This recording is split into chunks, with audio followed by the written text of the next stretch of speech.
What a great start to Easter Day, right? Woo! The music, the brass, the timpani, the choir, the banners, the flyers. Oh my goodness, this is amazing.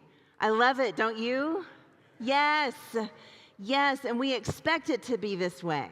We expect Easter to start with the trumpet. Jesus Christ is risen today. But here's the problem. It doesn't. It doesn't start with that. Easter doesn't begin in sunlight. It begins in the dark. Easter starts before the stone is rolled away, before the alleluias, before the brass and the timpani, before the joy breaks through. It begins in silence. It begins in the shadows, in the in-between. That's where the women were, walking to the tomb while it was still dark. Hearts broken, eyes swollen from crying, and yet still walking, hoping, and still showing up. That detail matters. It begins in the shadows.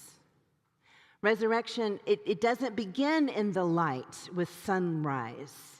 It starts in the dark. It starts before the world even understands what happens, before the disciples understand, before we understand. Easter begins before dawn. Have you ever had a morning like Mary had, where your body gets up before your spirit, where you get out of bed but your hope stays asleep? She did not go to the tomb expecting a miracle. She went to grieve, to anoint the body of her beloved rabbi, to honor him, to show up in love even when she didn't know what good it would do. Some of us maybe arrive at Easter like that, still aching, maybe a little doubting, maybe waking for the joy to kick in the middle of getting the kids ready and the house ready and the lunch ready and everything. We're waiting for joy to start. Come on. And that's okay, because Easter doesn't come all at once. It comes in layers, in moments.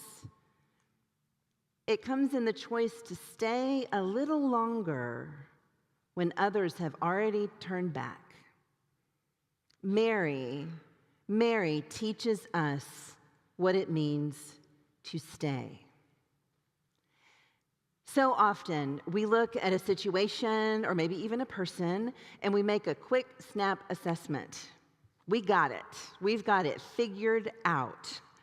We put someone in a box and nothing, not even the truth, will shake your perception. Anybody here have that happen to you? I've got it figured out. I don't need any more information.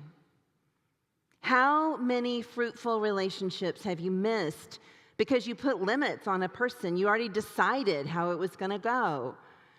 Your certainty and judgment closed you off from resurrection. What resurrections have you been blind to because you decided already that you already knew what was going on and you didn't need to see anymore?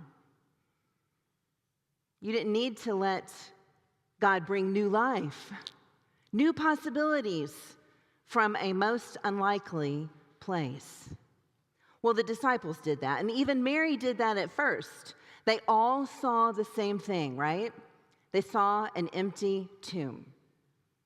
Peter and the other disciple was likely John. I'll tell you about that another time. But they saw just what Mary had described, an empty tomb. And then they turned around and ran home. They didn't stay. And because they didn't stay, they could only tell a part of the story.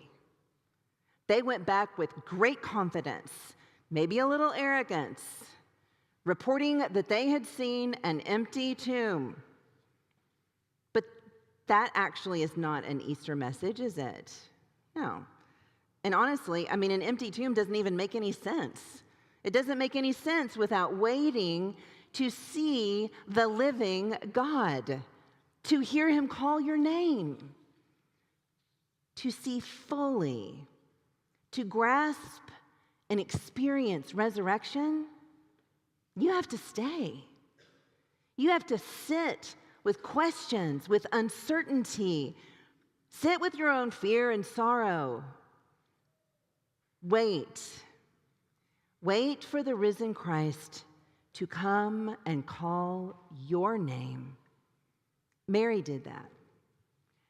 Mary did that when the others came and looked and left. Mary stayed. And because she stayed, she was present to hear the voice. She was present to be called by name, to become the first witness to the resurrection. Well, what if Easter always starts like that? Not in certainty, but in intimacy. Not in celebration and trumpets and loud music, but in a name. What if Easter starts with your name? What if the real question today isn't, do you believe in the resurrection? Because we can all say, sure, yeah, on Easter morning, yeah. But what if the real question is this? Are you listening for Jesus to call your name? Is there a part of your life that still feels like a sealed tomb? Can you trust that Jesus might already be there in the garden of your soul, waiting, calling, alive? Jan Richardson, who is a theologian, poet, and artist, puts it like this: you hardly imagine standing here, everything you ever loved suddenly returned to you, looking you in the eye and calling your name. Easter doesn't ease our pain, but it gives it a direction. It doesn't skip over death. It goes through death and insists death does not ever win. Can you imagine in your life right now that Jesus stands before you in resurrection light, calling your name, and when you hear that voice, when your name is spoken in love by the living Christ, you don't just hear a word, you receive a calling. Mary received her calling to be the first preacher of the resurrection, the apostle to the apostles. But the only way she got that was by staying in the question, in the dark, waiting. I love you all so much. I love you so much. And my prayer for you this morning is simple.